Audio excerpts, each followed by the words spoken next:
So let's move to occupational therapy. Can you explain this major to some of our students who are interested in this? Because I just cannot find a similar work title or occupation in China. The word occupational therapy, we talk about occupation and people often think that just means job. Work, But it's not just the job. The occupation is everything that is important to you in everything that you do.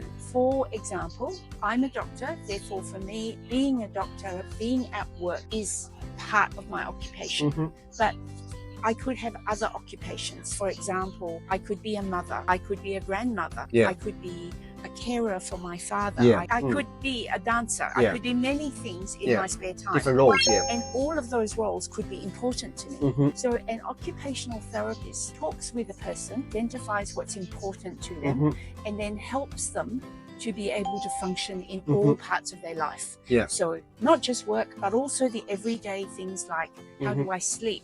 How do I wake up? How do I get up from bed? How do I go to the toilet? Am I able to eat? Can I hold my cup? How do I cook? How do I talk? All of that is important. You mentioned one word, talk to the patient. And I also know that you mentioned many times like for communication and soft skills in allied health. So what is this kind of skills? I mean, because in China, we don't say too much communication between health professionals and the patients. So why is that so important? Like talking to the patient, communicating with the patient, and these soft skills. Can you explain a little bit about that? We are living in an age where we have AI, we have machines. Machines can start to do a lot more things, and machines will make less mistakes than humans in many ways, right? What is the thing that makes humans special? What are the things that we can provide? As the world is changing fast, every job will change. And there will be many things that we currently do that a machine can do for us. But the thing that we can be very good at is this thing of understanding another human being.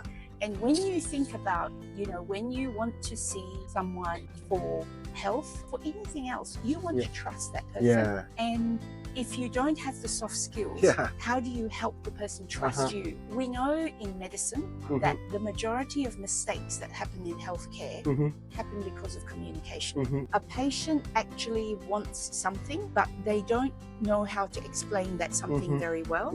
And the health professional doesn't understand what the patient wants. So what we do is not what the patient wants, and the patient's therefore dissatisfied.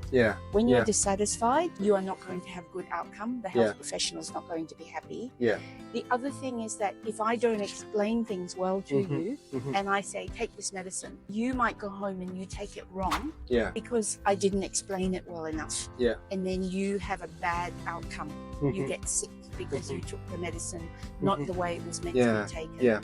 So that's why communication is so critical in healthcare. There's also between team members, between doctors, nurses, allied health professionals, if we don't explain to each other well, we then end up with a situation where a mistake gets made. You think you've prescribed a drug, the nurse hasn't given the drug, the patient's gone home without it, and then they get sick, and so on. So it's all about communication. So communication is the thing that humans have that is special, that we can do better. And in the highest quality healthcare, we provide the kind of care that the patient really wants, and we help the patient understand what their choices are so they can decide and then be in charge and understand their own healthcare and therefore be better at looking after themselves.